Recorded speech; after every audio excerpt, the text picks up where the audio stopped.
सेवा से सुख। आंधी ने मंद वायु से कहा, शक्तिवान बनने में ही गौरव है। मैं जब अपने वेग के साथ चलती हूँ तो पेड़ पौधे उखड़ जाते हैं, तालाबों का पानी उछलने लगता है, प्राणियों की मेरे सामने ठहरने की हिम्मत नहीं होती। सभी अपना बचाव करने के लिए छिपते फिरते हैं। जिंदगी ऐसी जीनी चाहिए कि लोग जिसका लोहा माने और डरते रहें। मंदवायु बोली, दीदी तुम सामर्थ्यवान हो, जो चाहो सो कर सकती हो, पर मुझे तो सेवा में आनंद आता है। धीमी चलती हूँ ताकि किसी को कष्ट न हो, निरंतर बहती हूँ ताकि सेवा के आनंद से क्षण भर के लिए भी वंचित न रहना पड़े। मुरझाए चेहरों पर शीतल सुगंधित पंखा जलते हुए जो संतोष प्राप्त होता है, मेरे लिए यही बस है। तुम्हें शक्ति का हर्ष प्रिय लगता है, पर मेरे लिए तो सेवा युक्त समर्पण ही सब कुछ है।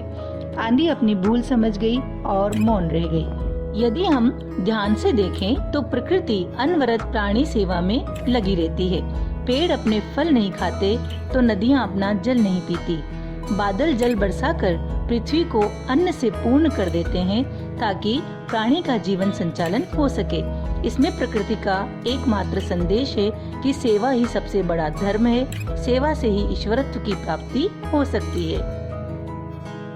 यदि हम प्राणी मात्र को कष्ट पहुंचाकर ईश्वर भजन करते हैं, देवों को पूजते हैं, तो वह आराधना ईश्वर भी स्वीकार नहीं करते, क्योंकि प्राणी मात्र उस ईश्वर का ही अंश रूप है। प्राणी मात्र की सेवा से ही ईश्वर प्रसन्न होता है। सेवा ही हमारा धर्म है। इसे हम महाराजा अशोक के एक जीवन प्रसंग से समझेंगे। एक बार महाराजा अशोक ने अपने मंत्रियों से कहा कि राज्य के वे किसी ऐसे मनुष्य को लाए जो अपने धर्म को सबसे अधिक मानता हो। मंत्रियों ने बहुत से मनुष्यों को लाकर खड़ा किया, किंतु महाराज अशोक संतुष्ट न हुए। अंत में बोले, मैं स्वयं ही ऐसे मनुष्य की खोज करूंगा। राज्य में ढिंडोरा पिटवा दिया गया कि अमावस्या के दिन महाराज अशोक सबसे अधिक धर्म के मानने वाले मनुष्य की खोज करेंगे। वह दिन आया। राज्य के सभी विद्वान सज धज कर नगर में निकल आए। नगर के सभी मंदिर खूब सजाए गए और पुजारी लोग पूजा पाठ करने लगे। सभी की लालसा थी कि वे महाराजा की नजर में आए।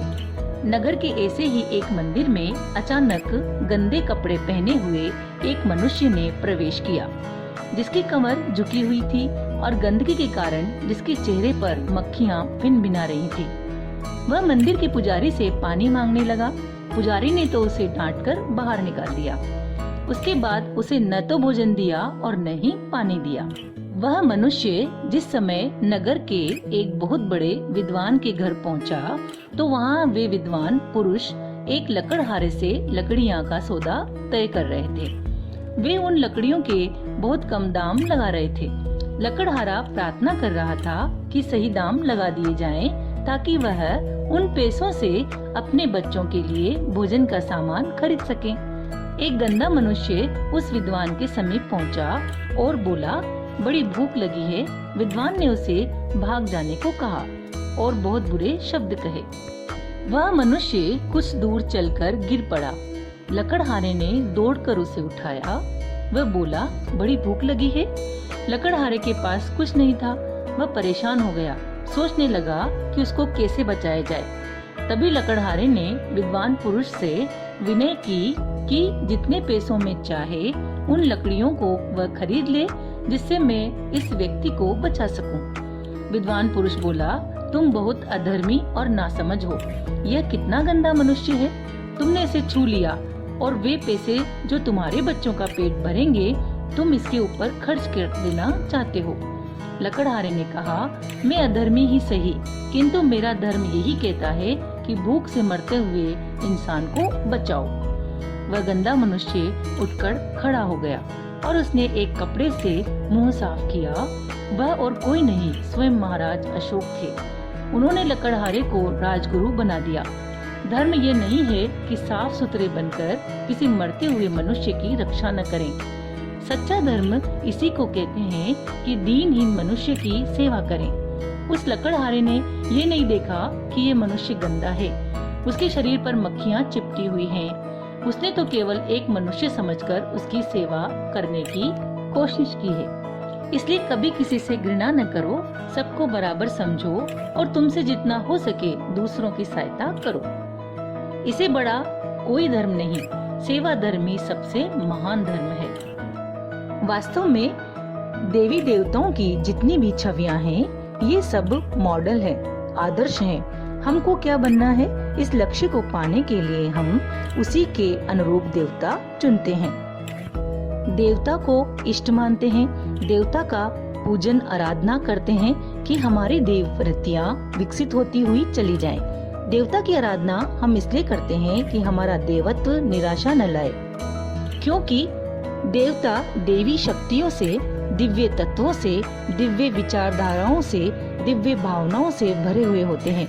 देवता अगर किसी को वरदान देंगे तो वे मानवता का, सद्गुणों का, श्रेष्ठता का वरदान देंगे।